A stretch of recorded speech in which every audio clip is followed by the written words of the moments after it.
Şu hadisga bir daha şöyle gelen hadis 1106.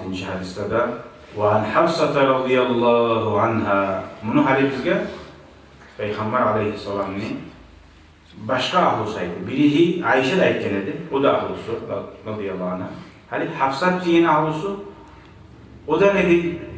Anne Resulullah sallallahu aleyhi ve sellem kana iza azzana'l muazzinu lis-subhi ve bada'a as-subhu salla rak'atayn hafifatayn.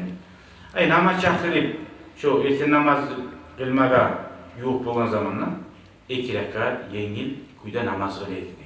Dolayısıyla namazla geçebilip durar Resulullah her türlü namazını kıyamul leyler, tahajjudlar. Erken namaz çakırgan soň uzatıp biledimse namazlarını erken namaz bolganda algasa mücab bolamsa yengil kuyda şu namazı kılıp boş namaza oňaýlar edýär. Ve fi rivayeti Müslim kana Resulullah sallallahu aleyhi ve sellem iza tala'al fajr la yusalli illa rak'atayn hafifatayn. Bu hadisler barada bizge bayarlyk beri munda da aytdy Peygamber aleyhisselam erten namaz çakırgan soň dagy namaz kılmaýdy. 2 rekat yengil kuyda şonu kılıp dagy erten namazyny garaýdy. Anlaşıldı. Hadi etegen sünnet namazların barmasa da barisinden erten namaz çakırın çağırasın.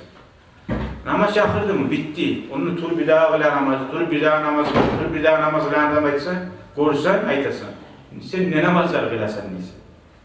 Namazlarını namaz çakırın çağıran sünnet namazları. Ama tölevi var mısa o başka bakıyoruz. Tölevi olamsa. Tölevi yok musa erten namaz çakırgan soň dağı sünnet namaz yok bilinir. Bir adam var mesela erten namaza geleç mecliste. Meclis ile kıla bir 2 rekat namaz. Son turu bir daha 2 rekat namazı da erten namazını aldığında ratibat kılaman dedim. Buna hana aşıp kalacak. Meclise girdin mi? Şu erten namazını aldığında kılar 2 rekat ratibat namazı kılsa. Bitti. Aylandırıp bir daha namazlar kılayım yok. Şu olan nofşiste oldu. Bir daha. Şu gerçi bir daha olan. Yoksa ne durasın?